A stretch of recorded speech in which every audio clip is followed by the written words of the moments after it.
Welcome to the All Things Geekery podcast. I'm your host, Detached. Hey guys, and I'm Victus. Well guys, I'm pretty sure you all know the biggest thing that has hit the gaming industry in about the last 4 to 6 days, and that is E3. And yeah, you guessed it, we're getting ready to do a big review on Victus and I's favorite portions of all of the conferences. We're going to break everything down and let you guys know what we liked and basically what we didn't like. And there was a lot of both. A lot of both. To start off with, don't know why they do it, but every year EA likes to come out the box and kind of do their show first, unlike with everybody else. How do they get the front seat almost every year? I don't know if this is like the front seat or the seat you don't want, like the nosebleed section. They pay somebody. They've got to. Kick off the show. And it wasn't a good kickoff. No, it was terrible. Yeah, they didn't bring the caliber of games to play that we are used to from EA. I mean, they've kind of been fumbling since some of the last couple of games. The drama from Battlefront and loot boxes and everything. So I mean, they came out, and we already knew it was on the way. It's been out, or it's been talked about. Battlefield 5. Meh. And yeah, and that's kind of how it was the next iteration from Battlefield 1 to now we've jumped 4 games to Battlefield 5, going into World War II, and of course it's had its own controversy. So they had a lot about it, and it's probably the one. They kicked out that one off first, had announced a new battle royale for it. But for me, it was all about Anthem, and that was really what they revealed at this conference and what everybody's been wanting to know more about ever since the reveal trailer is, what is this game, and is it a Destiny killer? I won't say it's a Destiny killer with Forsaken coming out at the end of this year, but I will say that Anthem looks to be a huge contender for any shooter-looter out there. I think the idea of Anthem and the way they're going about it is amazing. And I think EA is trying to go about it the right way. And a few episodes ago, I even mentioned that this particular publisher was one of those that looked out at some of these other game developers and saw the big mistakes that were going on with some of these shooter looters and other games that were basically destroying some of the community, and people were just going outright in tangents across the things that these developers were doing. And I think EA kind of stepped back, looked at their drawing board and said, hey, I think we just need to pause on Anthem because, it's a huge AAA game. It's going to be one of their big money makers, or hopefully it will. I know EA's had some trouble. The Battlefield 5 I could care less about. I'm done with the Battlefield games. They have run it into the ground. The story is done. That's all I have to say about Battlefield is, really, that's all I've got for it. There is no steam, emotion, nothing left in that game that they could, I think, give the community that would just be like a shot in the arm to revive it. I think it's done. I really do. Now, there's probably a lot of people out there that will, slap you in the face and go, what are you talking about? It's one of the most amazing games ever, because they love it. And that's great. There's a huge community behind it, but it's just not my forte. And I don't care for that style of shooting game. Yeah. I mean, it's always been and will continue, or it will continue to be that iteration of shooting game that raised right up there, and it's always been in tangent with Call of Duty. Although it seems like Call of Duty's pulling back, going more just pure multiplayer, and Battlefield is at least incorporating some story, some good story, and it may even be good story in the next game. So, I mean, we'll see how it turns out and if they pull off, and they're trying to dip their toes in the battle royale scene. Everybody's getting on board with that, so we'll see if that gains any ground, if it actually is warranted. But I mean, right there with you on Anthem, I'm excited for it just because it's a new the new aspect, it's appealing in what they've sold it about. Um, I hope the story doesn't go the way of what we've seen like Horizon Zero Dawn, Yeah, in that its civilization existed, died, and then is reborn. I kind of seen it going that way. I hope not. I hope this is something completely different than what we've seen. Don't even relate it to the current world as it is. This is be in a different world, whatever. However they pull it off, just be different. yeah, I do. Story wise. Story wise, yes, I do like what BioWare said. Is they wanted to create a game that basically gives the player an environment that changes every time they come to it. So it's something new that they see. So to me, that sounds like there's going to be some kind of natural living of this environment that has kind of an organic change to it. Maybe the plants, the trees, maybe there's different seasons that the players will get to see inside the game. That's not just a static, when you know, go to a specific planet, it's always going to have sandstorms or it's always going to have rainstorms. Maybe there's a natural progression within that planet. That would be a cool feature to see, and I think make a little bit more of a dynamic story front as you're playing. Yeah, completely agree. And we got to see more of that. We saw a little bit of gameplay during the reveal trailer last year, and we saw so much more gameplay this year, and the division of the classes and how they're unique to each one.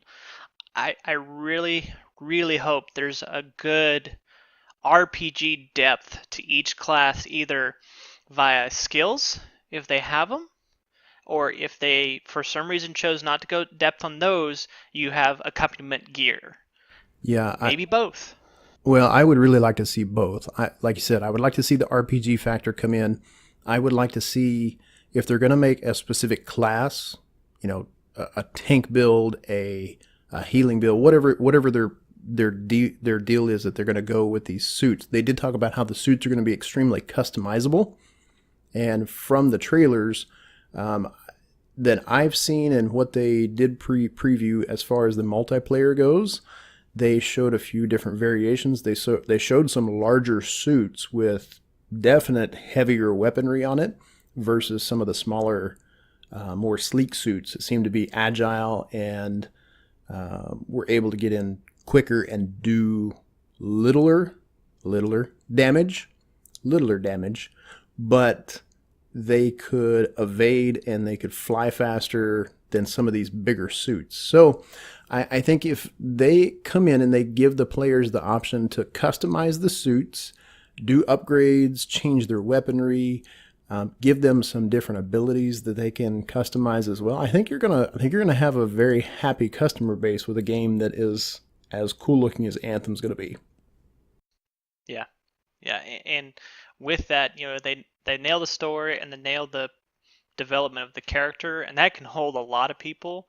But then it's all about the end game, and also the progression of, there's constantly got to be new gear, especially for customizable. We can't hit rehash of stuff, and if you do it, you can mix it up enough to where it always seems new. You always go, oh yeah, just got a new piece of gear. This feels good, So even if you're it's a slight saying increase. they shouldn't reskin things like Bungie does. They shouldn't reskin, yes, and just leave stuff the same. But they should always be a progression. And we'll see come the very busy date of February 22nd, 2019, if they That can is actually pull it off. not far away at all. No, it's not. We are getting ready Although to been pushed back, but yeah, No, it's no, not far away. Yeah, it has been pushed back, but still, we're getting ready to go into July.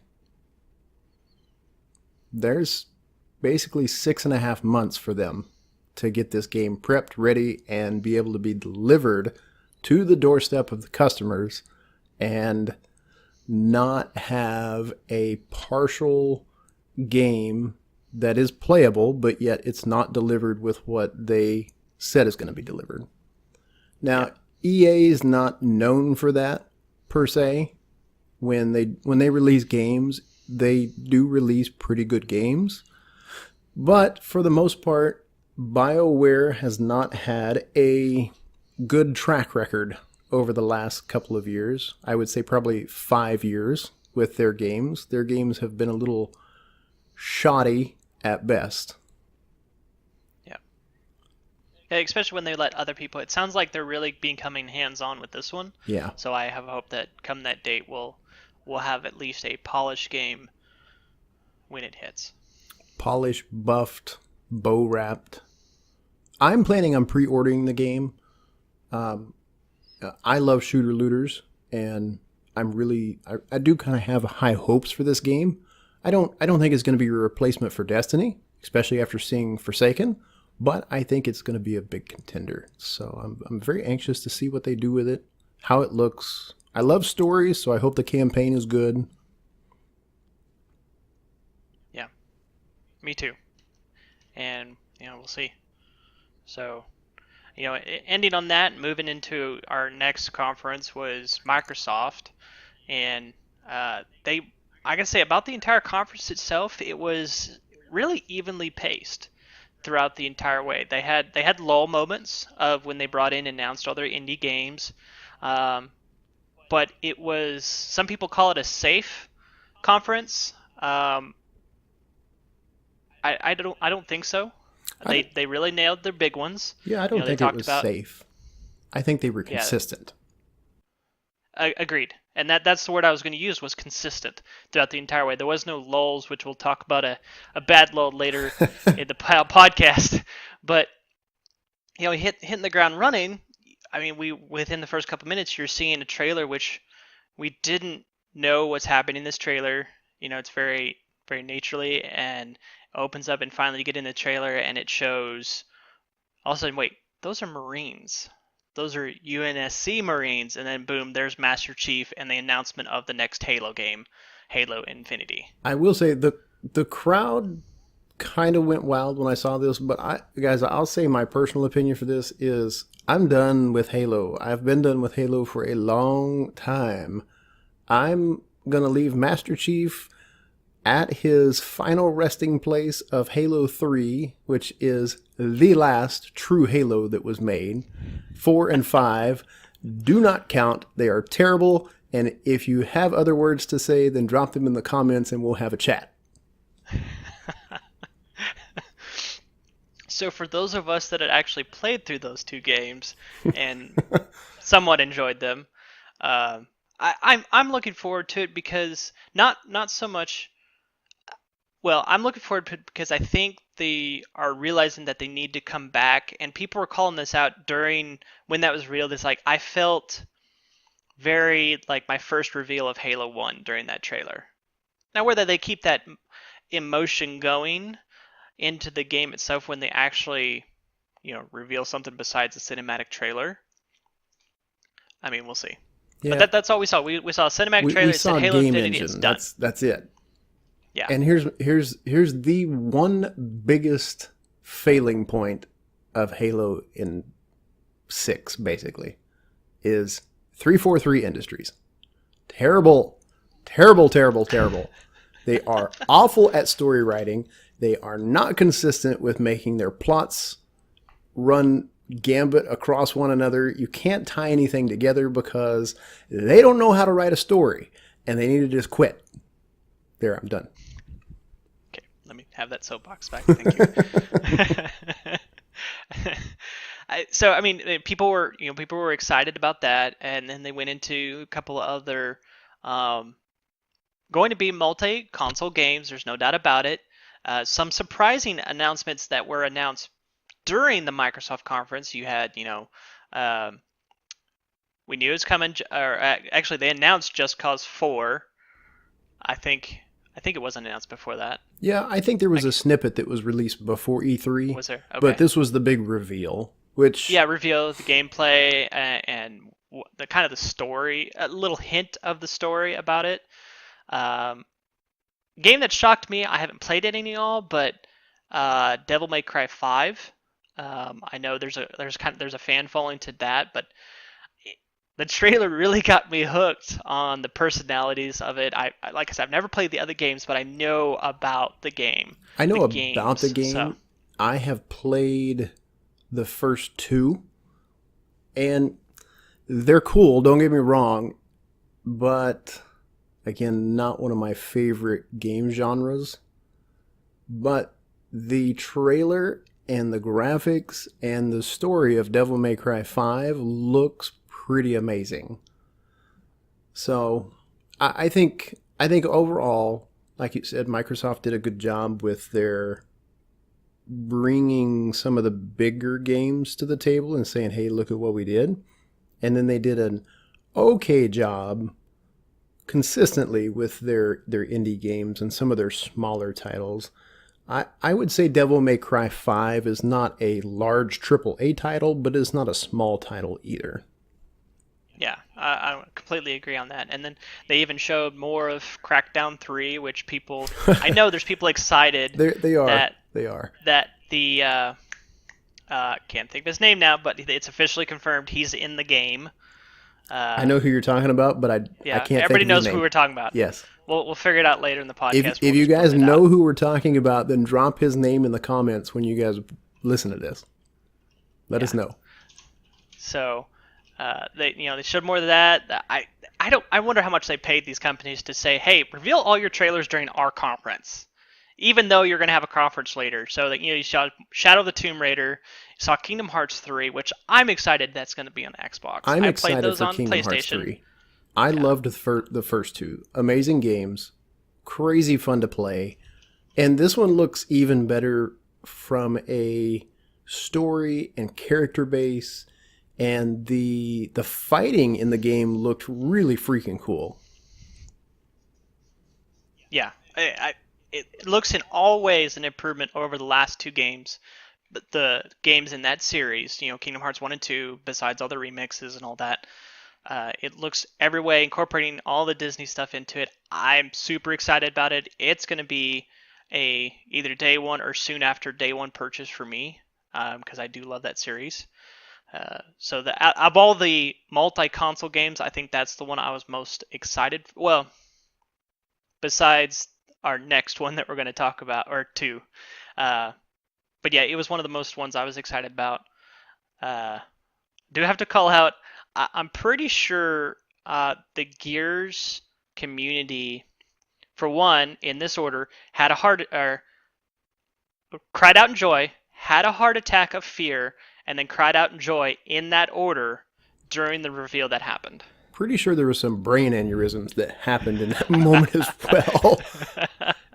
Yeah, Gears 5, I did not realize that they were planning on making a Gears 5 because I quit playing after the first three.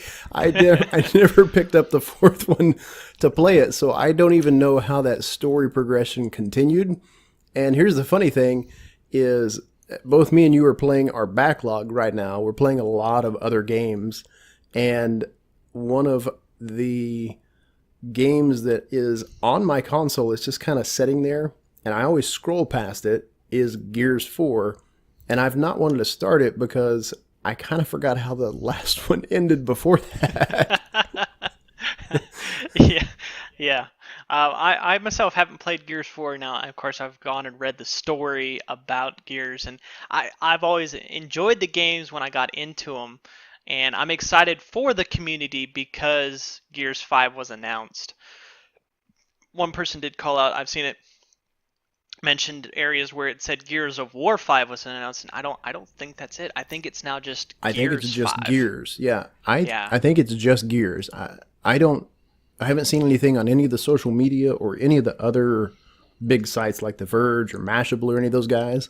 Any of those titles that they've put out or written articles on, it's just been Gears 5. Yep. And that's how they sold it on the stage, was Gears 5, which may hint to how the story is going to play. The war's been over for a while. So, I mean, we saw a little bit of kind of trailer-ish gameplay that was revealed. It looks like it's going to start off with a good premise. I hope they deliver on it for the sake of the community. And then I'll of course get around to playing it sometime. I was excited about that. Yeah, I will end up getting it. I mean, what game basically haven't we bought over the last 5 years? We've put a lot of stock into the game realm lately. Yep. So there's definitely games that we'll end up purchasing. Gears 5 being one of them. We probably need to play Gears 4 together so that we can, kind of catch up on the story. Yeah, probably. Actually know what's going on once we get to it. Yeah, that'd be a good idea. I think. I think. Yeah. I think.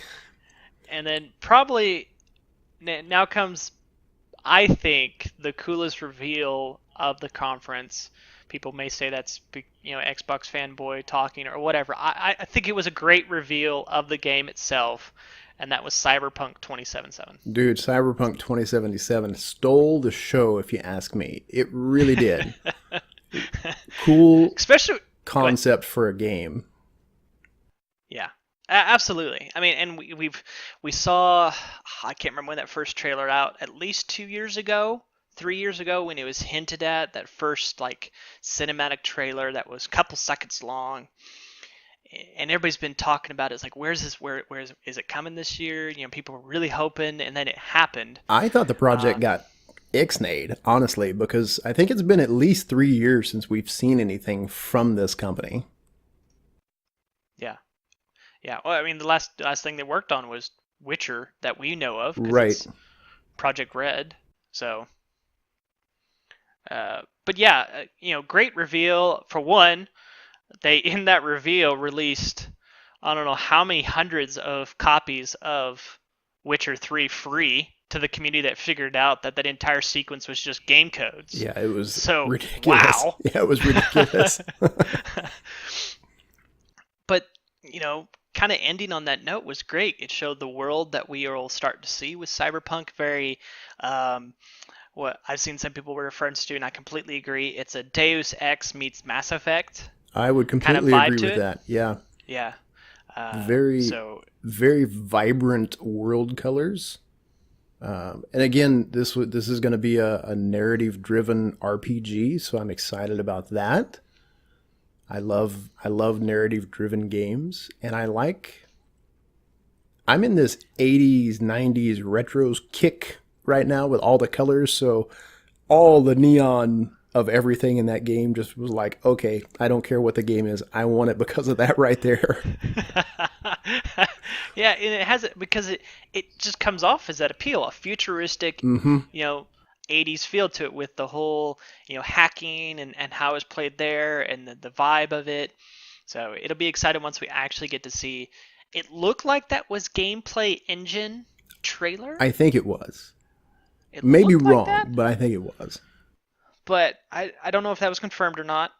But when we actually do get to see gameplay, I hope it's just a knock out of the park for all those that have been excited for it. For Project Red, I know they're going to deliver. They've delivered so far on the games they make, and I have no doubt they'll deliver on this one when it comes time.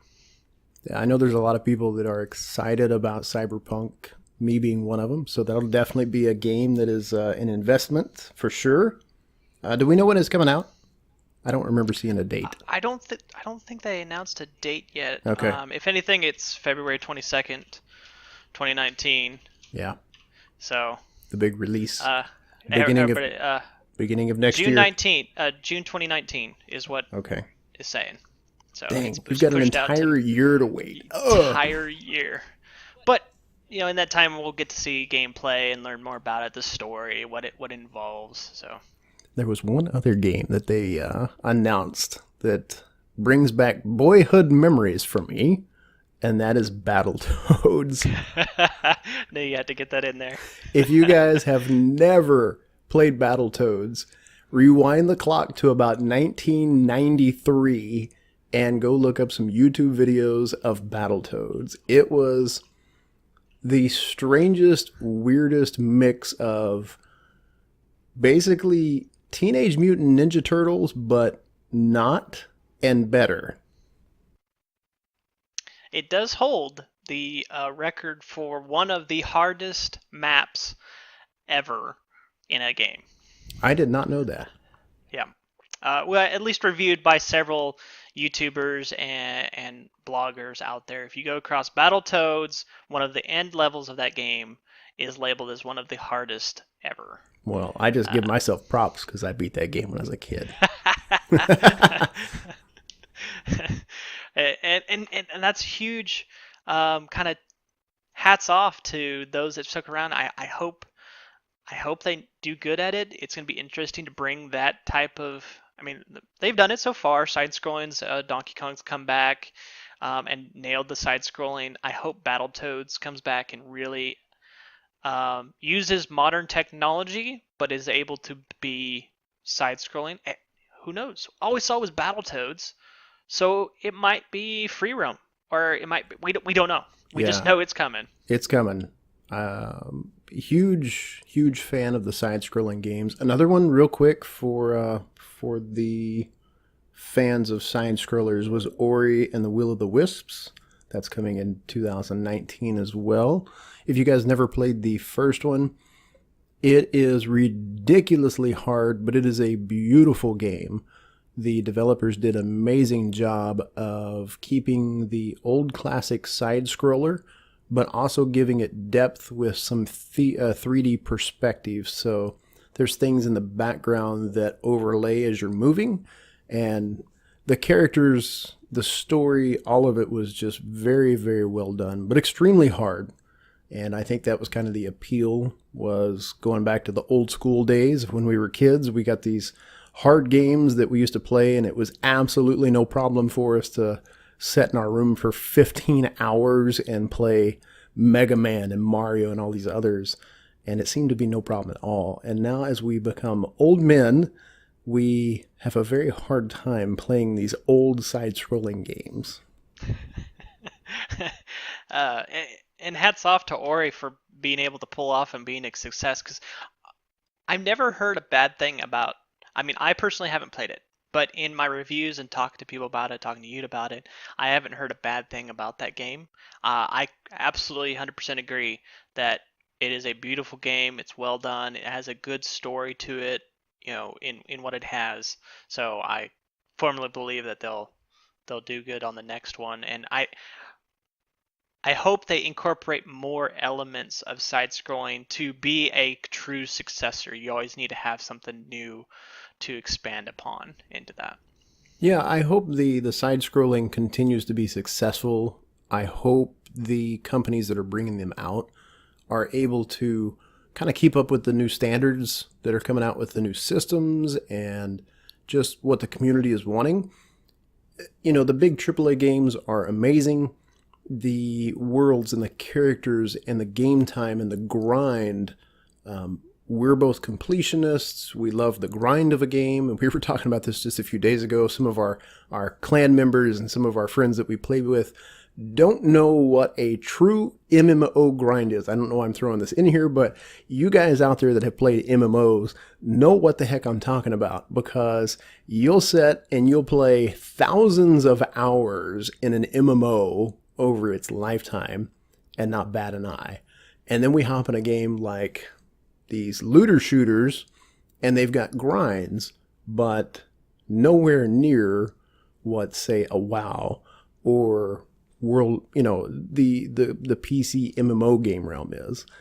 So I hope that they continue to make these not really one-off games, but the side-scrollers and the games that are interactive and have fun, because sometimes gamers need a break from the grind, and they want to play their backlog, and they need some good games to go and play in their backlog. Yeah, and I see Ori being either the one that you really enjoy as far as visually, story-wise. It's just a good game to play, and I see the next one being that. For sure.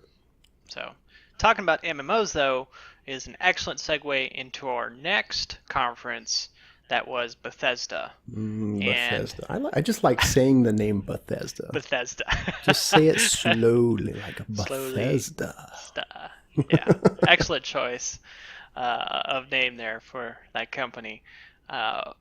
What I have to say, a list of games. Yeah, like really every single one that there was some out there that people like, I don't like this, and I think that was like when they were starting to talk about the mobile games that they were releasing. But companies are being smart, and they know there's an audience for mobile games on phones.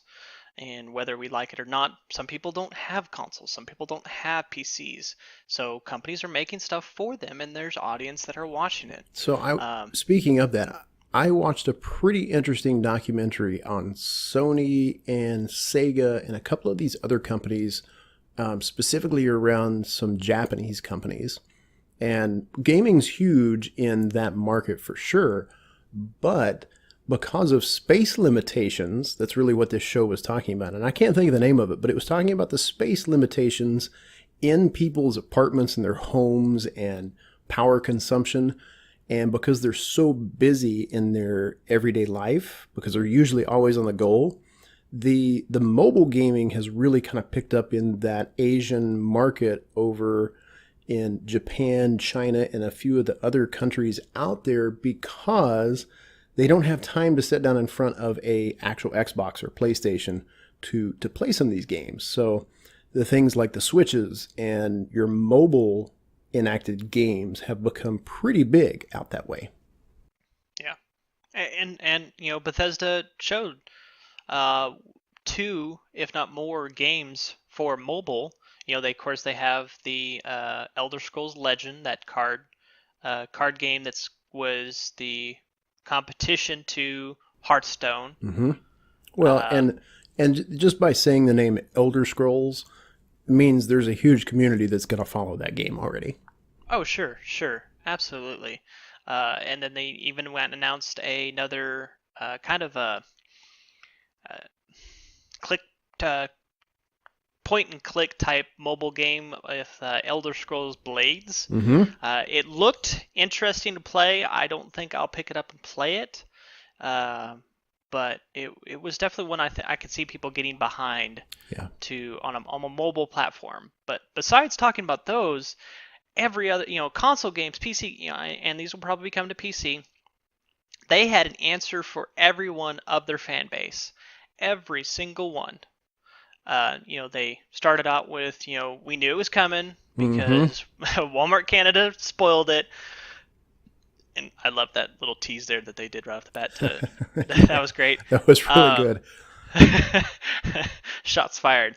But Rage 2, and this is the only bad thing about that conference, and maybe it was people were loving it because they know about that rocker, but having that focus of a live music play right there where they focused on that instead of showing the game, I think was the only miss for Bethesda. I think if they had instead incorporated it into the game itself and showed gameplay while going back and forth between gameplay and the rocker, would have been a much better flow to that. Yeah, I think that sequence. I think it pulled so much attention away from what people, because I really do genuinely think people were excited for Bethesda. I think out of the entire conference, there was more excitement in what Bethesda showed from some of the other big conferences that were there, and I think that one miss kind of hurt them. Yeah. Personal opinion there, but and some people I've seen have different opinions across the Twitterverse and social medias, but Rage 2 starting off that conference was a game that people have said I've never played the original, but I really want the successor, and they're really taking up the wild aspect and kind of going the whole dial it up to 11, where it's just crazy. There's a whole lot of madness and chaos going on, really channeling that Mad Max feel to it, but adding a little bit of Borderlands on top. Post-apocalyptic insanity. Absolutely. Yep. Yeah, so... well, and it's open world as well.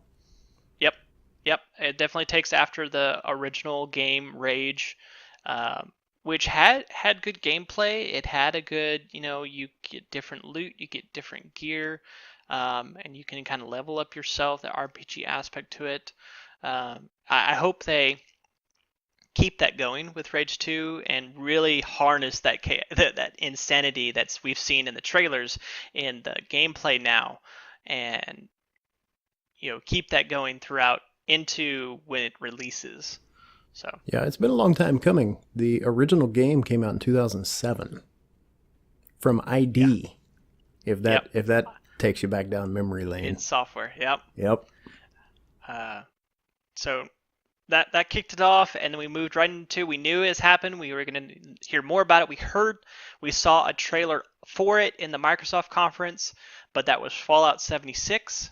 We finally were told what it is instead of just it's instead of a true successor to what we've seen in Fallout 3, Fallout 4, it takes place earlier in the years of the Fallout universe, and it is I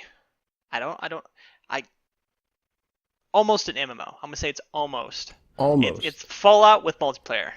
It's a good hybrid for sure. Yeah. Well, and out of all the games that we've talked about, I think it probably has the earliest release date so far. I believe it comes out November of this year. Yes, absolutely it does. Uh, and that's the way Bethesda's always ran. They have either one game, November 14th. So everybody get ready. And they always do Definitely that get with the ready. Fallouts. They announce it and they say, hey, it's coming out tomorrow. Yeah. And I was like, This whoa, one, okay. yeah, let me get right on that. This Yeah. one this one is so much bigger than what 4 was. I never Yep. I never picked up 4. I really wanted to. It looks like it would be an amazing game. I'm sure I'd still have fun playing it, but I've got so many other things in my backlog. I just never grabbed it. But I remember Bethesda talking about how big the game was. They said if you're going to compare it, then they said this is 4 to 5 times larger than what Fallout 4 was. Which is huge. In I mean, freaking sane. I watching the videos of people tromp around Fallout 4 was like, oh dear Jesus, are you ever going to make it to the other side of this landmass that you're crossing right now? And if you compare Fallout 4 to this, they're saying 4 to 5 times larger. That's why we're saying MMO. If you think MMO, you think, all right, we're talking world scale, and you've got 3,000 kilometers to travel on whatever vehicle it is, and literally, if you're looking at your watch, it's going to take you the next 2 hours to get there. That's probably how big this game is really going to be. I think it's going to be overwhelming, honestly, when you get in. I think Fallout has always, always, always done a really good job with incorporating their story and making the game so interactive with the characters that it just kind of sucks the player in. And I hope they've continued that theme and not made it so large that they've lost that quality. yeah, I completely agree. And with it being, I still don't know how I feel about them taking what we are basically seeing as a Fallout 4 architecture and creating it to be an MMO only, or this online experience only. I don't know how I feel about that. But with that said, I can see the great appeal to it. And everybody's always wanted to do multiplayer Fallout. Having your buddy come in, and this time it could be random people, and there could be rival towns, and they even outright said, hey, if you happen to come across a nuke, you could launch that nuke at your neighbor and take them out, or something like that. But I hope in them allowing that, they don't take away of the RPG customization that we saw in Fallout 4. They may have to tune it down just a little bit, but not too much that it doesn't take away from the characteristics that we've come to enjoy of that game. Yeah, there's lots of memorable things. You know, the Coke. I mean, just every little nuance that Fallout had in it, down to basically the way the characters looked, the feel of the game. Out of all the post-apocalyptic games, I think Fallout has definitely done the best at keeping across the board and just really giving it that feel. So I hope they keep that, kind of make that nostalgic for the players. Yeah. Yeah, we'll see how they do since every Fallout game before this point has always gone later in the timeline, and so you've been able to kind of have an increase in technology per se, but now we're jumping to one of the first vaults that opened in the story. Talk about the story here. So it'd be interesting to see how we incorporate that into not having all our technology that we're used to that has been developed over the time. We may have some returning bad guys that we've seen from that's another thing. I really hope they have some good story in this, not just a open world. There's stories you can go on, there's missions you need to do, and not go on and experience together with your group, with your town, with your settlement to experience in the Fallout universe. Yeah, yeah. I hope they do a good job with it. I hope the community receives it well and enjoys it, and I hope them the best success. I was never one of the bigger community fans of Fallout, though I've played a lot of the games. The community for Fallout is really really large. Yes, extremely, and very, very passionate about their games. Oh, extremely passionate. Yeah, I mean they're right up there. Anybody about Bethesda, they have announced Skyrim now on what 6 different times, and I bet you there's people out there, including myself, that have bought that game numerous times over because it is a great game. Or Fallout, as the systems come out that they announced for, oh, all right, gonna have to get it for that system too, because Yeah, we literally just bought it for the Switch last year when Skyrim was released. Then my wife had never played the Skyrim series, and she jumped into it and was kicking everybody's tushes and was way better at the game than I was on the Switch. So I just kind of gave up on trying to play it. yeah. But yeah, the Bethesda has that following. They do. So they'll be able to really captivate on this one as long as they keep nailing the games as they have, uh, and providing to the customer as they have been. They like we said, they really covered all their bases with all their games. For those out there, the Doom followers, they had Doom Eternal, which is apparently a sequel or DLC to the Doom game, which is so good It is. and It's a really good. great remastering of that game, that older game. Well, They and announced the DLC. yeah, they announced Wolfenstein as Yep. well. Yep. So, two of the original first person shooters that came to PC long, long ago. The Doom remake, I made it about 65% of the way through the game and never picked it back up. So I've got to go back and finish that. And Wolfenstein was one of those where I think the game was always fun and it was cool to play, but it seemed there over the last few years to kind of get repetitive. So I just kind of stopped investing in that type of game. It's okay to have that nostalgic feel. And this is just my personal thought. Doom and Wolfenstein are some of the original first person shooters that we ever had. And it's cool that they're still here, but you can only dig a hole so deep before you finally reached what seems to be the same hole. And I think Wolfenstein is long past that hole. They have dug and dug and dug and dug, and it just seems to be the same content for me. Now, the Doom remake, I will definitely invest in it. I think they've done an amazing job with the story, the gameplay, the action, the suspense, the holy crap, this thing jumped out and I just flew out of my chair. Don't play Doom with the lights off and headphones on. I screamed like a little girl one night playing this game. I had to turn the lights on and bring family into the room. I'm like, whoa, hold up. Talk about, and right there with you, talking about scary games, they did announce the DLC for Prey, which I've completely beat and thoroughly enjoyed the game, but that was another one where it was the scare factor was up to 11 just because of how that game plays. The DLC, though, the concept of it, I'm not too keen on. I'll probably pick it up and play it, but I was hoping more for a continuation of the story that we saw in Prey instead of a different area of Prey that is a kind of a rehash. So I played the original Prey. I never played Prey 2. Now, as far as the scare factor, yes, Prey is definitely one of the top games out there.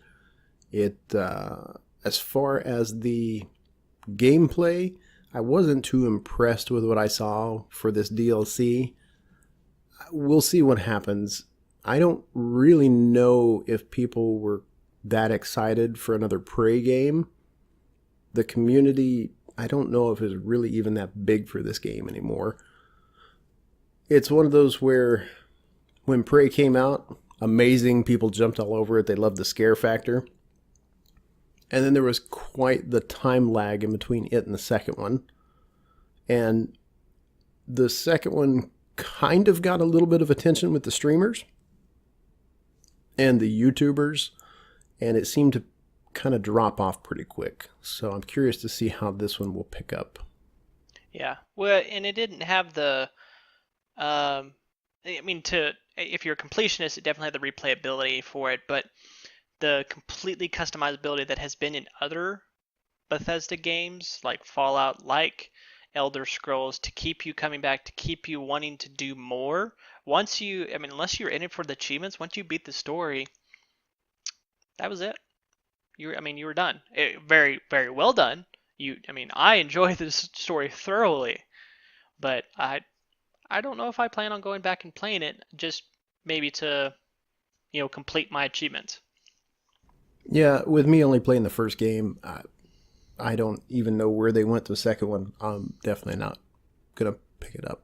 I'll just leave it as is. I'll watch some videos, see what other people think of it. And then I mean, Bethesda kept, besides this Prey DLC, hitting all their stops along the way, they ended the night with, they're like, okay, now we're done. Oh, just kidding. Elder Scrolls 6. Everybody was screaming it. They were trying to scream it the entire time he was talking about any other game out there. The chat for any live stream you were looking at just kept saying, hey, release Elder Scrolls 6, and they announced it. That's all they did. They showed a video, some cinematic of it. Didn't even show any story people. Just showed a landscape and said Elder Scrolls 6, which for myself that has put so many hours into Skyrim on multiple different systems is fantastic.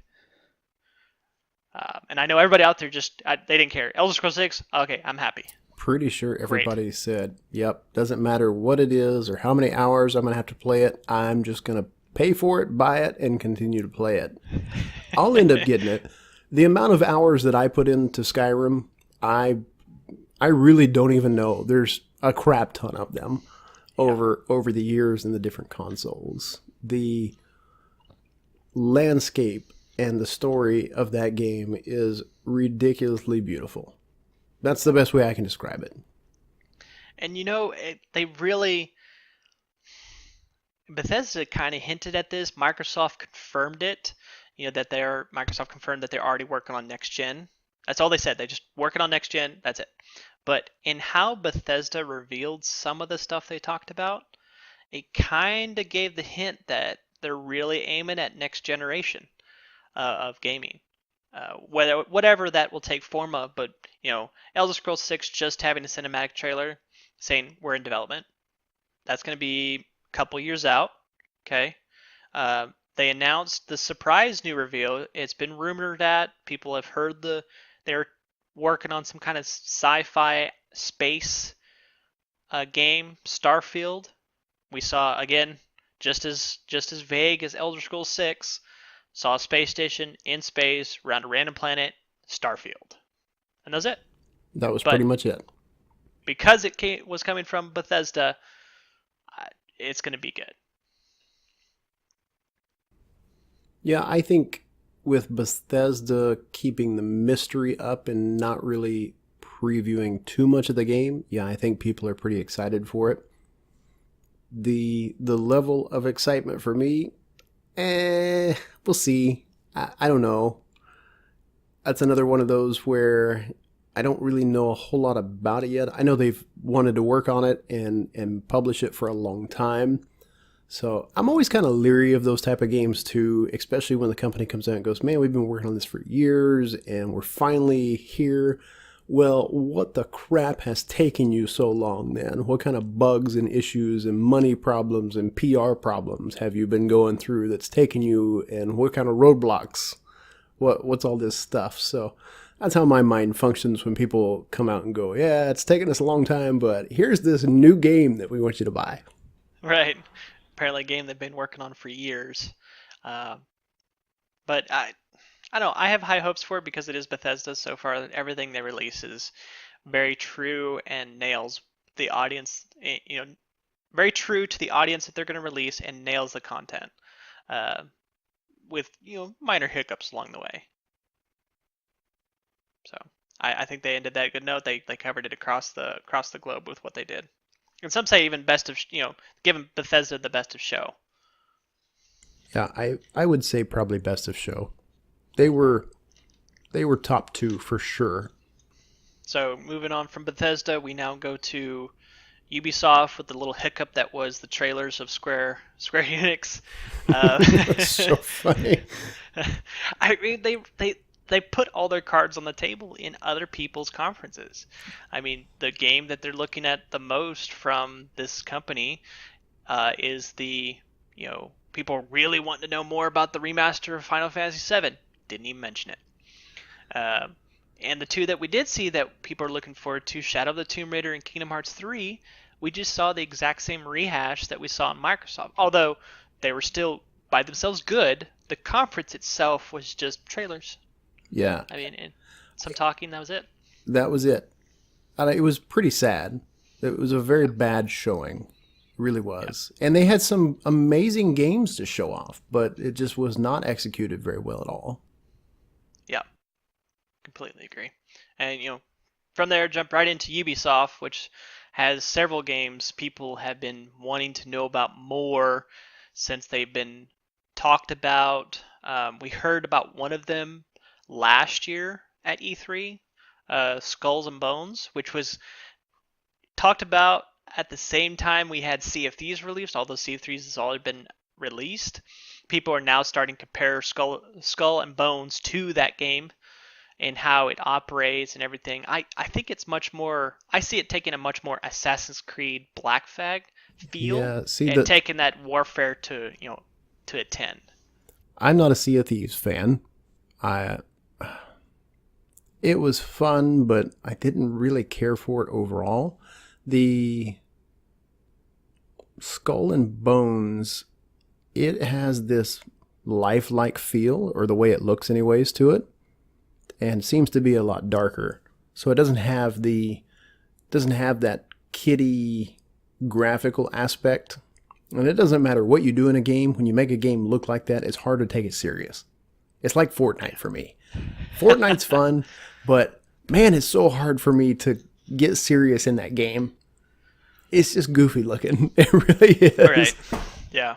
Yeah. And go back to Sea of Thieves. That's kind of how they were really putting it off to you. It's going to be fun pirate time, So, but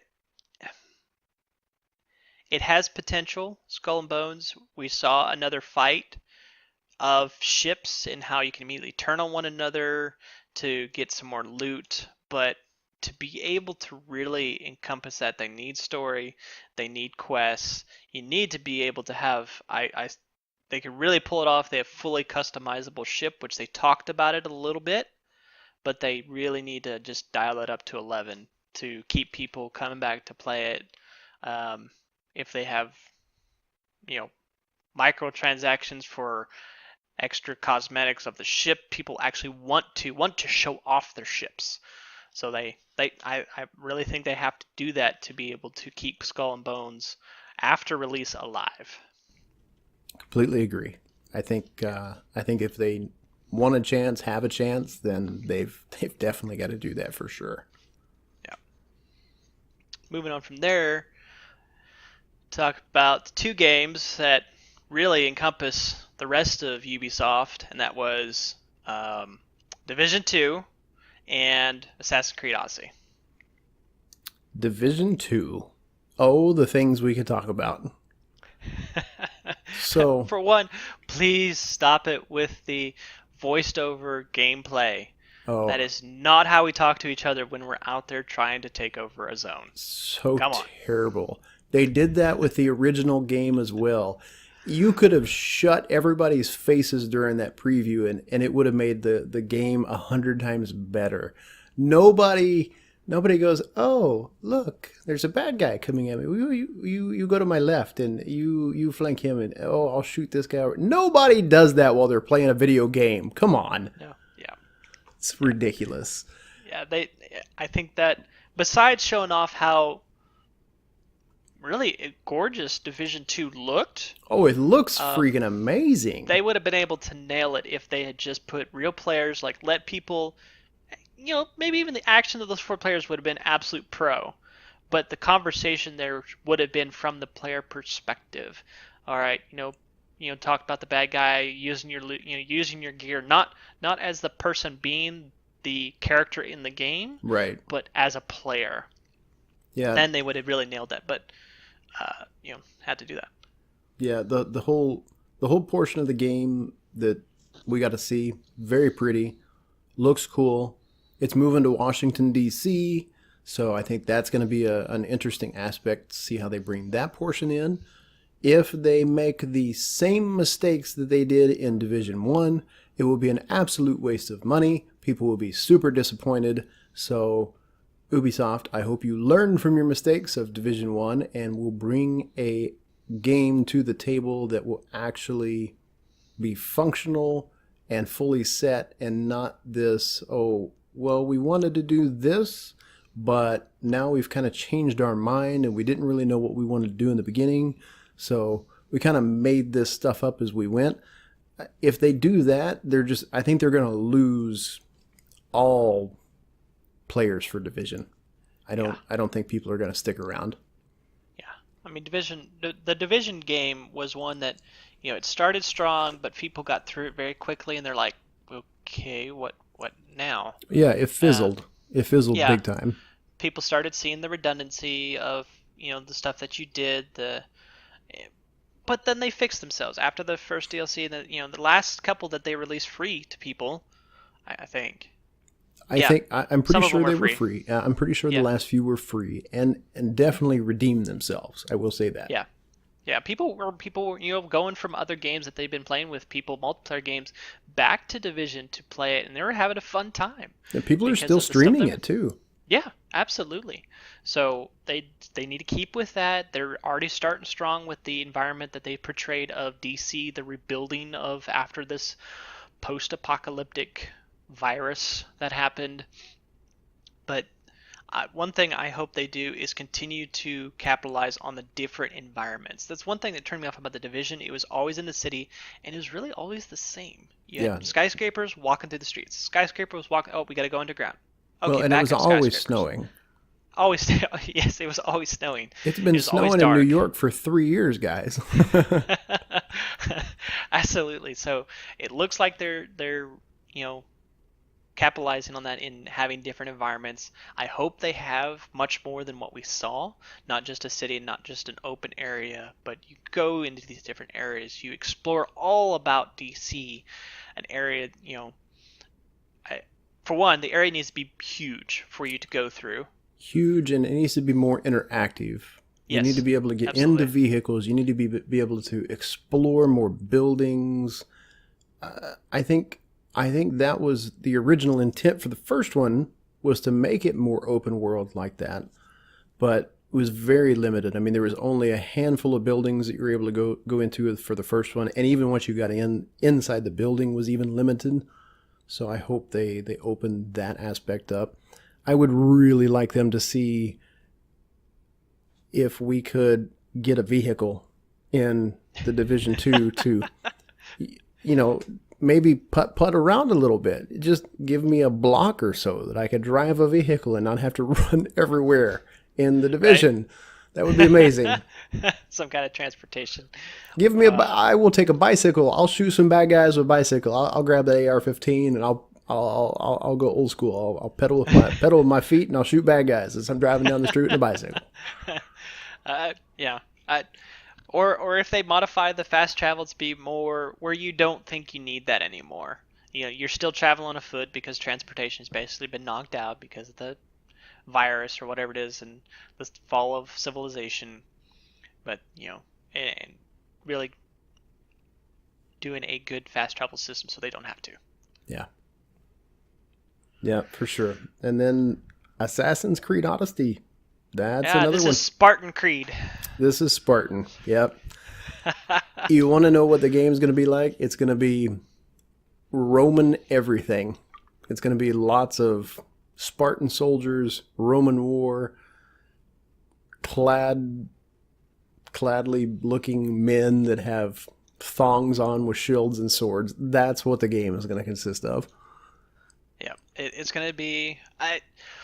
People have called it out, and I I don't know how I feel about it, but they're really going away from the whole assassins part that we started the Assassin's Creed with and went through, and they kept going, and they got away from it a little bit, but enough to us go and not notice in Origin. Uh, but it really looks like they're going away from it in Odyssey. It's no longer Assassin's Creed. It's the Creed Yeah. Odyssey. Well, and the one thing that they did right in Assassin's Creed Origins was explaining the story of how the Brotherhood was created. So, with the time era that you were in and the limited knowledge of how to fight in that style, I completely agree with the way they did the game. The two main characters in the game, the love that they had for one another, the story, the atmosphere, how the emblem for the Brotherhood was even created. It was absolutely amazing. This game, I will say personally for me, not even going to pick it up. It does not look like anything that I want because, like you said, they're getting away from the assassins portion of the game, and that was the entire draw to this genre. The assassins were this mysterious, they kind of had this shadowy cabal to them, and now they're just taking time eras and capitalizing on money gains. That's all they're doing. And we're not talking about Unity or Syndicate or anything like that. No. Chronicles. Talk about Yeah. a terrible game. Yeah. We'll see. It looks like, they've taken the assassin out of it, but they're incorporating different things about RPG like Yeah. they did. They're moving more into what they did in Origins, and now they're having dialogue. Like, what in the world?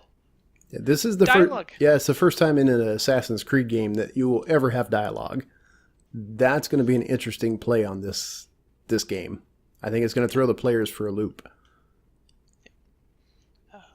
And we can't leave Ubisoft with talking about the game that nobody played the sequel to, but is completely excited about, or no, the first one too, but excited about the sequel just because they've released it in the modern generation, Beyond Good and Evil 2. Yeah. So they've released trailer, they've teased us with it, they've released more cinematic trailers, and they showed a little bit, just a tiny bit of what the gameplay is, and even when it showed, it said this is alpha. So that means there's going to be a lot of changes happen yeah. once it finally releases. Yes. That's what we saw. Yeah, that's what that means. And then, real quick, if you guys didn't catch it, Star Fox is going to be back on a Switch exclusive playable. He's going to be a character in the new game Starlink. Didn't know if you guys caught that, but Yeah. old Star Fox is coming back. I would love to have the Star Fox game again. That was one of my favorites back in the day. But he is going to be a playable character for Starlink. I don't know how I really feel about the game.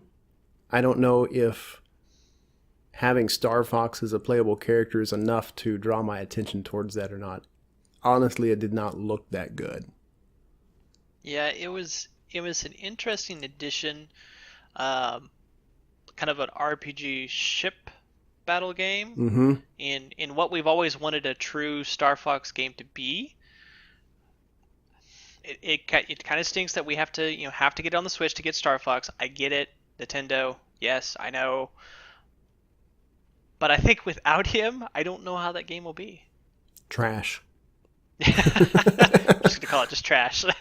Hashtag trash. Yeah, or maybe it's Ubisoft's answer to what we've seen throughout the years, in that the collectible little figures for the game, you have to buy them and it gets you to unlock stuff, and whether they go that route or not, they hinted at it with that little figure that they announced. Yeah, it'll be interesting to see what they do with it. All in all, I was not very excited about Ubisoft.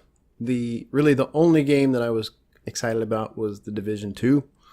I'll end up picking up the game because I loved The Division, and even with all its mistakes, but the rest of them were pretty much a no-go for me.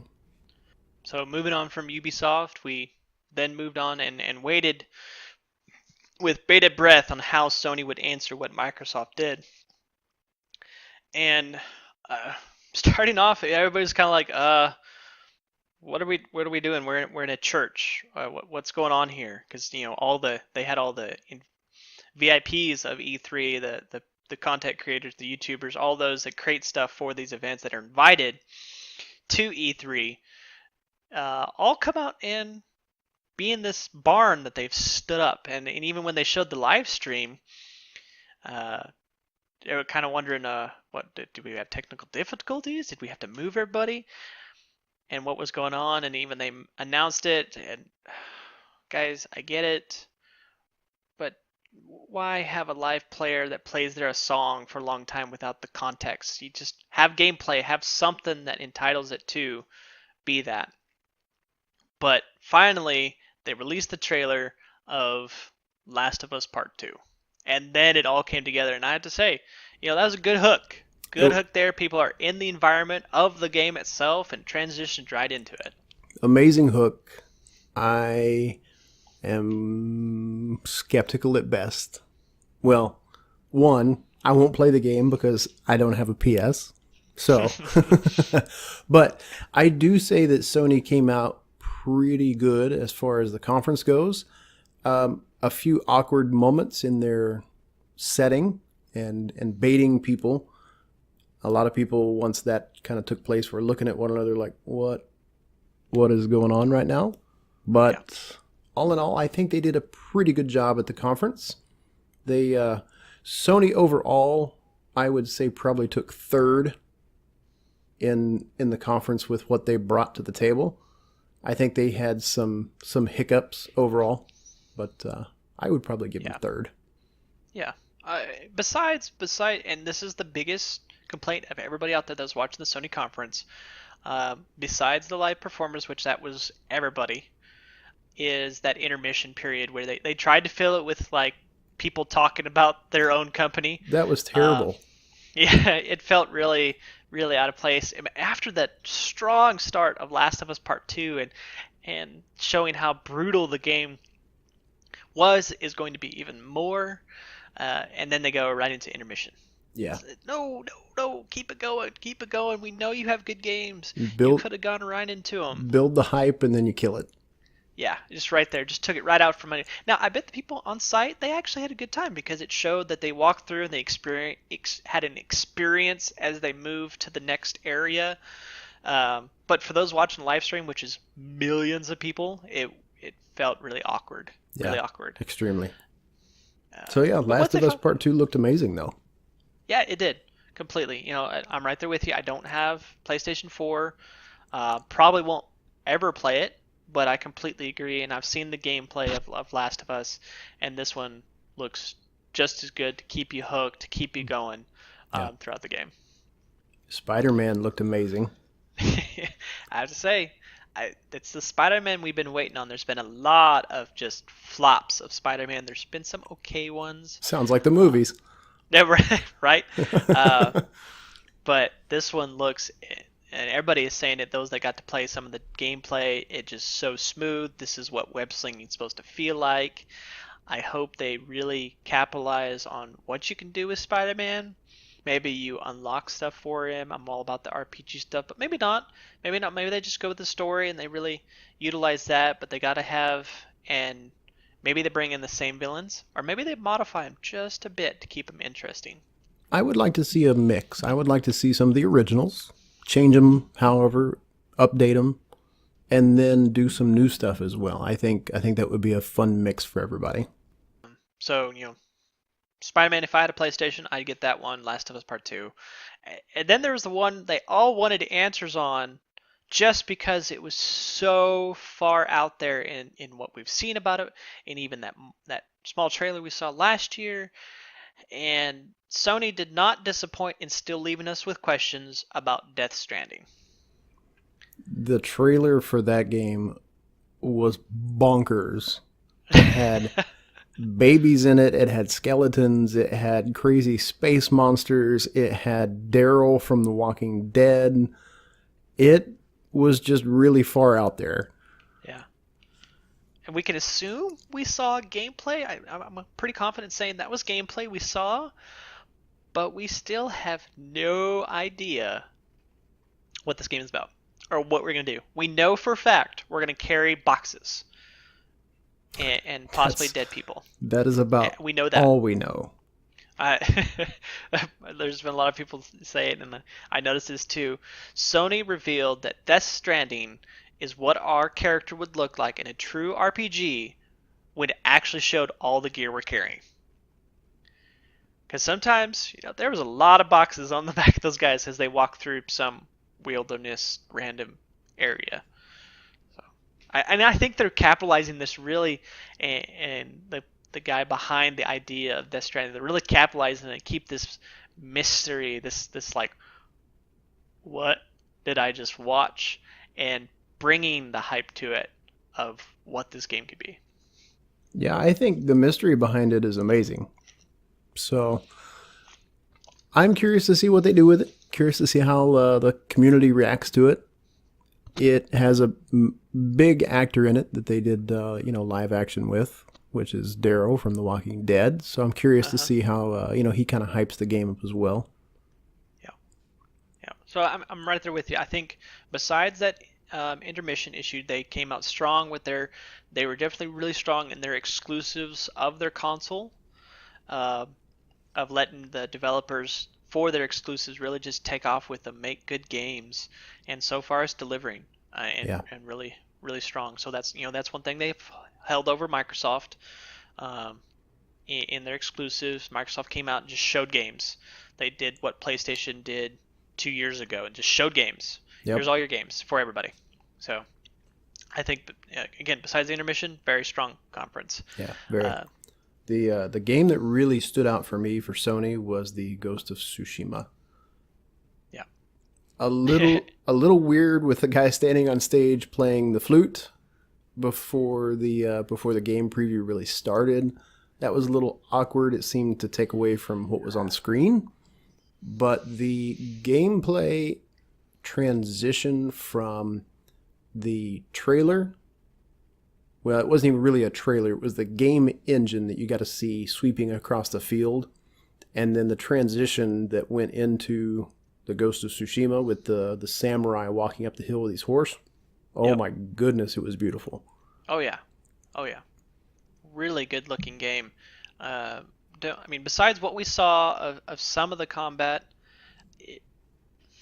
don't really know a whole lot about it, of what's going to entail in that. It's always interesting when they try to pull off feudal Japan and what happened in their time, this alternate history time period.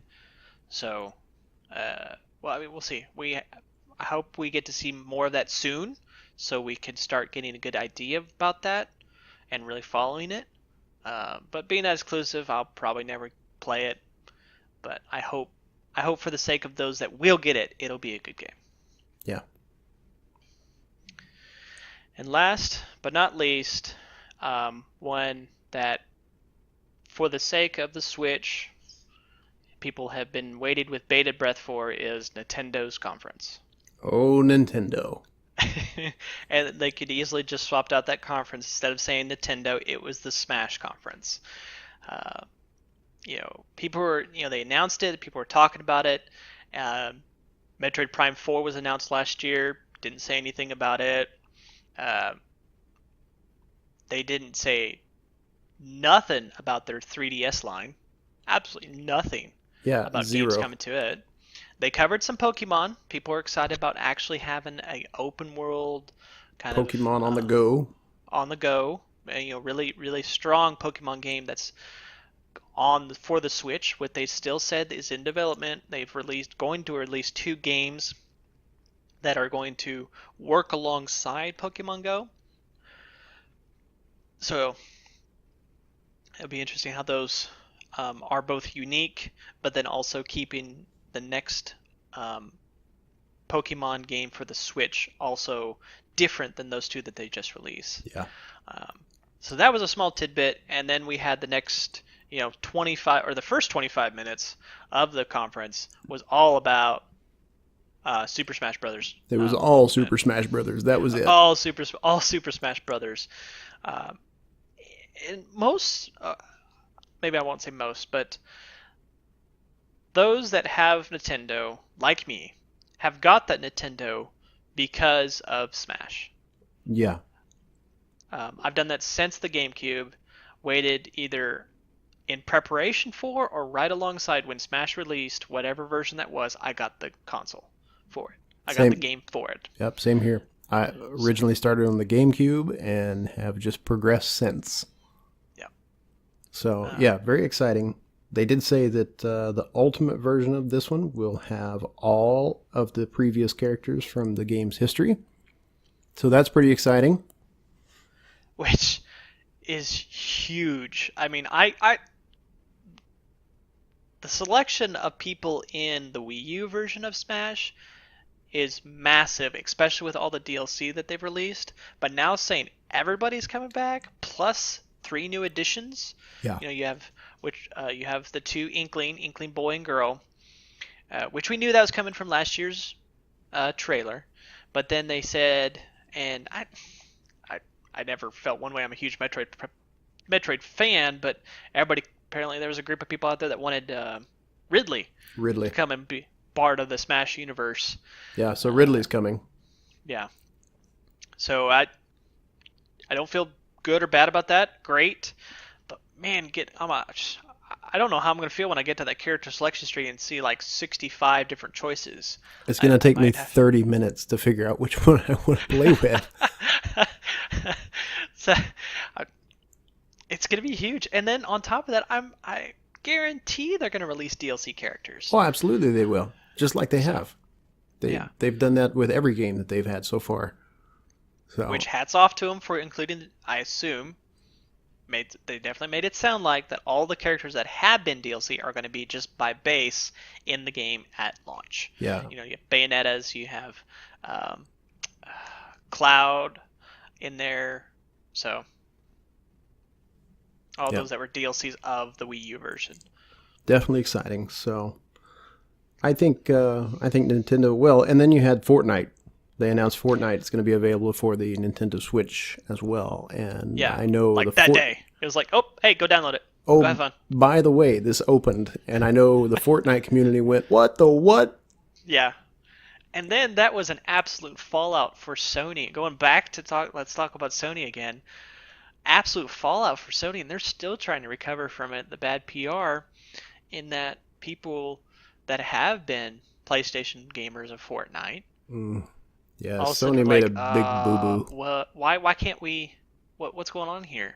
And Xbox guys, PC guys, are like, I don't know what your problem is. I'm playing right now. Here's all my DLC, all my unlockables that I just spent hundreds of dollars on. Right here, I can still play it, and they're still fighting that, and it's becoming bad PR for Sony. Sony burnt the bridge. I do not think that bridge is going to be rebuilt anytime soon. Yeah. So. Which hats off to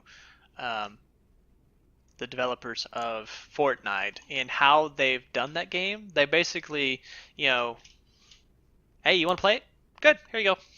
Yeah, and proven that it's not it's not their problem that Sony's not cross-playing. They want people to cross-play. Go have fun. Yeah, go ahead. Yes, you're gonna have. Yeah, the community, they love the game. They do. Yeah. It's a fun game. It really is, and has just swept the entire nation and world with lots and lots and lots of hours of streaming. So many hours. Yes, so many hours. Yeah. And currently it is still king of our streaming universe out there between Twitch and Mixer and now Facebook stream is coming up, but it's still king out there. So hats off to Epic Games for just releasing a game. Hey, you're on mobile and you want to play with PC? Fine, go for it. You're going to be limited by the controls that you have, but if you want to, have at it.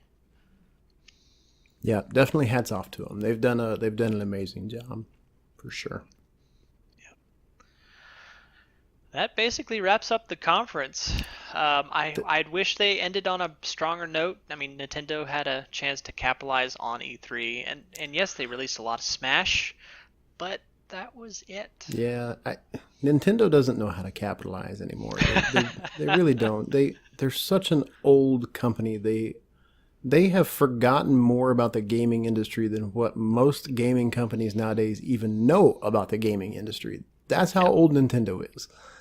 And I don't know. I really hope for the Switch's sake they keep up to date and they get some people on their teams that can put a conference together and be exciting and be relevant again.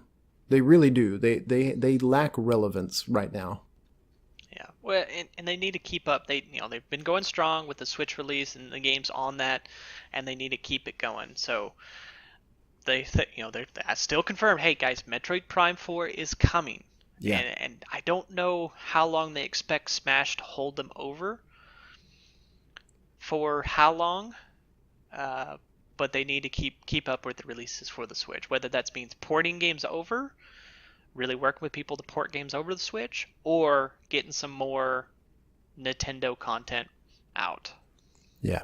Yeah, I would like to see some more stuff come out for sure. I definitely think we've got a couple of really good mentions before we wrap everything up. Or I have at least one mention because I'm a Telltale Games fan. And that is the Walking Dead final season coming out. We get to learn about Clementine. Yep. She is now well into her later teen years and has definitely taken on a new role. So I'm very excited.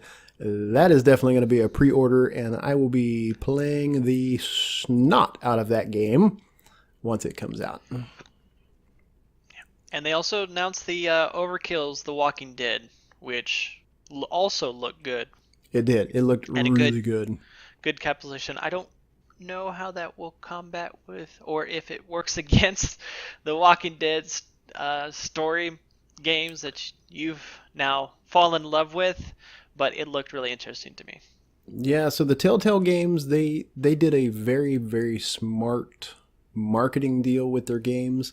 They don't really follow a lot of the comic books. They don't follow a lot of the stories. They basically got their copyrights from The Walking Dead and said, hey, this is what we want to do. And they pulled all their snippets together.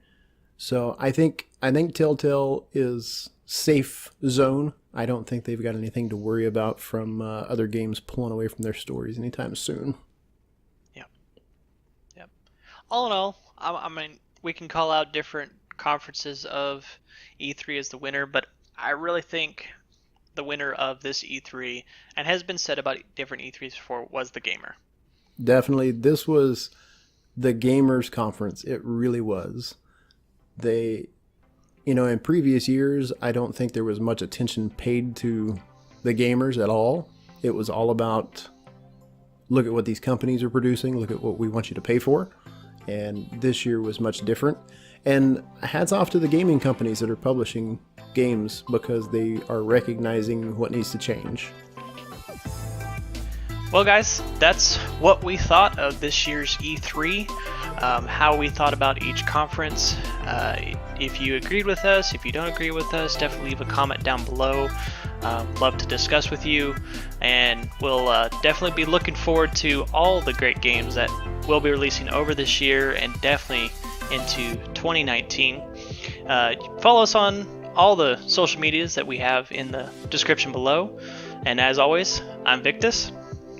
And I'm Detached, and we will see you guys in the next episode.